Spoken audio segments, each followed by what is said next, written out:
Sam बहादुर साहब ने कहा, मैम बता दीजिए रेजिग्नेशन हेल्थ के इशू पे डालना है या किस इशू पे डालना है। एंड एवरीवन, एंड आज हम बात करेंगे the most famous personality and the most successful army leader के बारे में। जी हाँ, मैं बात कर रहा हूँ सैम बहादुर मानेकशॉ जी के बारे में।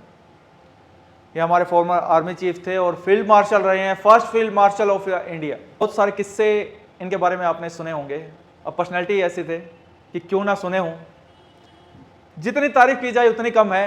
इनक्रेडिबल योगदान रहा 1971 के वॉर में, 13 दिन में जीत दिला दी। ये बातें तो चलो आप लोगों को पता ही है। आज इंटरेस्टिंग एक बात आपको बताता हूँ इनके बारे में।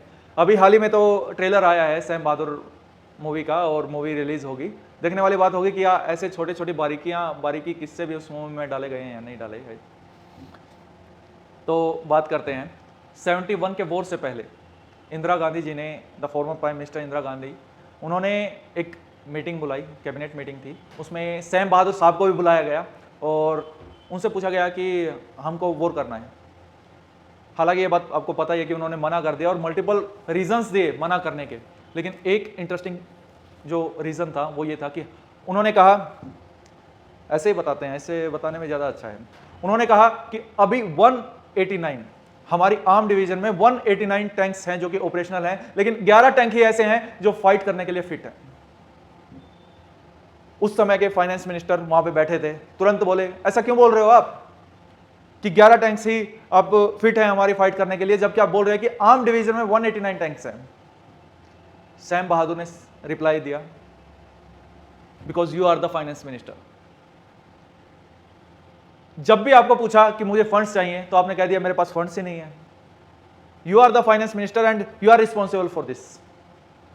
नजरअंदाज करते हुए फाइनेंस मिनिस्टर को तुरंत प्राइम मिनिस्टर मैडम को बोला, now the prime minister what are your orders, I am waiting for it.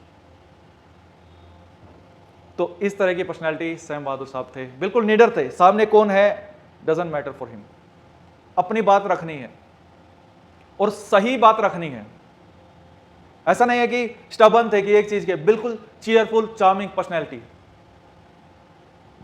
पूरा सरकास्टिक वे में भी बहुत बातें करते थे और उनके जितने किस्से सुनाए जाएं उतने कम हैं। लेकिन आप लोगों को ये इंटरेस्टिंग फैक्ट्स पे भी पता होनी चाहिए, इंटरेस्टिंग बातें भी पता होनी चाहिए, क्योंकि मैं एक जगह पढ़ रहा था तब ये बात मेरे सामने आई थी।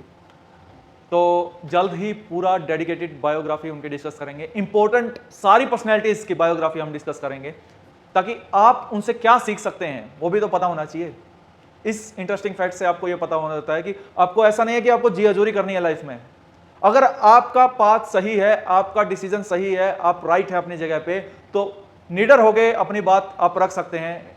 डजंट मैटर सामने कौन है, सुनेगा। सामने वाला बंदा रैशनल होगा तो सुनेगा। इंटरेस्टिंग बात यह भी थी, चलो फिर कभी बनाएंगे। तुरंत मैडम ने थोड़ी देर बाद बोल दिया कि ठीक है, कैबिनेट मीटिंग अभी 4 बजे के बाद मिलेगी। तो जाते हुए उन्होंने कहा सैम बहादुर साहब को कि रुकिए आप। तुरंत सैम बहादुर साहब ने कहा, मैम बता दीजिए रेजिग्नेशन हेल्थ के इशू पे डालना है या किस इशू पे डालना है।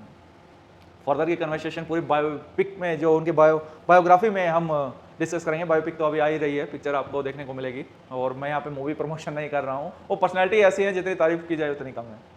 ठीक है, आज के लिए इतना ही। Thank you so much. लेकिन उससे पहले एक बात आपको ये बता दूं, जल्द ही हम ऐसी पर्सनैलिटीज जो हमारे अनसंग हीरोज हैं, लोगों को पता ही नहीं है, वो सारा डिस्कस करेंगे।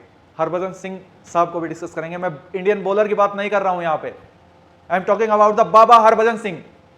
ऐसी ना जाने कितनी पर्सनैलिटीज हैं, वो सब डिस्कस करेंगे। Thank you so much. जय हिंद।